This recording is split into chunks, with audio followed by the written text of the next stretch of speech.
Indonesia merupakan negara yang kaya dengan keanekaragaman. Keanekaragaman itu meliputi budaya, bahasa, suku, hingga berbagai kekayaan alam dari hayati juga hewani. Masyarakatnya sangat mendukung keanekaragaman yang ada, sehingga tidak sedikit warga asing dari berbagai belahan dunia berkunjung dan menjadikan negara ini sebagai salah satu destinasi wisata, bahkan menetap dan menjadi bagian dari warga negara. Hal ini menjadi salah satu pendapatan negara, sehingga pemerintah sangat mendukungnya. Bicara soal Indonesia dan keanekaragamannya yang menjadi daya tarik warga asing, kita geser sedikit yuk tentang krisis jati diri dari negara ini.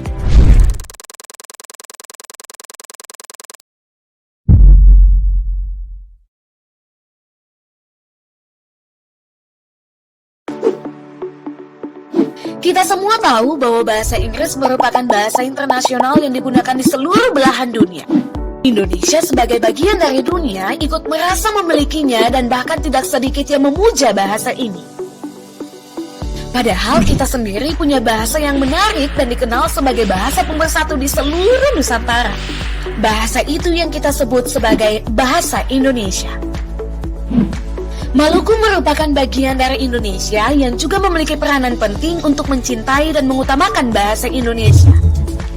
Namun kenyataan yang kita temui masih banyak masyarakat di Maluku yang tidak menyadari pentingnya bahasa pemersatu di negaranya sendiri.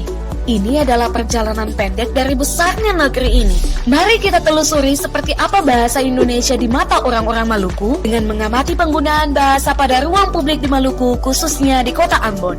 Pertama, mari kita lihat para pengusaha swasta menamai gedung mereka. Kalau yang ini namanya sudah bagus Pertamina, tapi kenapa harus ada bahasa Inggrisnya? Harusnya seperti ini.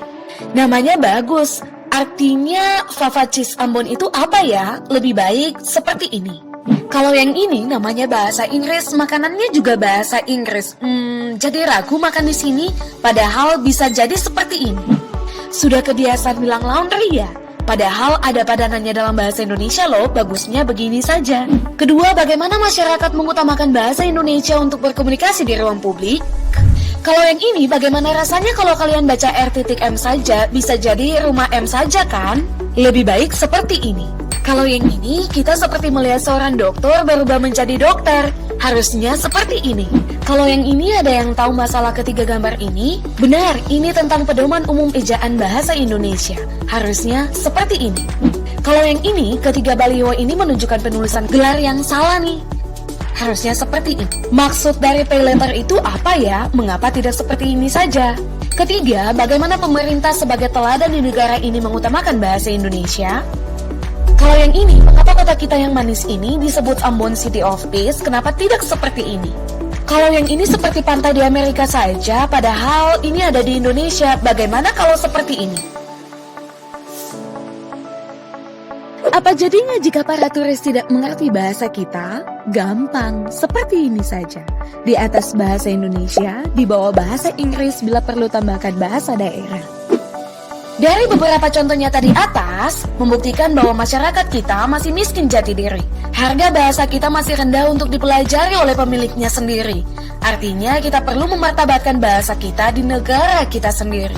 Nah kawan-kawan, sekadar mengingatkan, bahasa Indonesia sebagai bahasa pemersatu telah dikumandangkan dan diperjuangkan oleh para leluhur kita sejak tanggal 28 Oktober 1928 dalam konferensi Sumpah Pemuda. Saat itu para pemuda bersuara dalam sumpah mereka untuk menjunjung tinggi bahasa persatuan yakni bahasa Indonesia. Lalu bagaimana dengan Anda para pemuda di masa kini? Kamu jawab sendiri. Karena itu marilah kita utamakan bahasa Indonesia, lestarikan bahasa daerah, dan kuasai bahasa asing untuk memperkenalkan bahasa Indonesia di kancah internasional.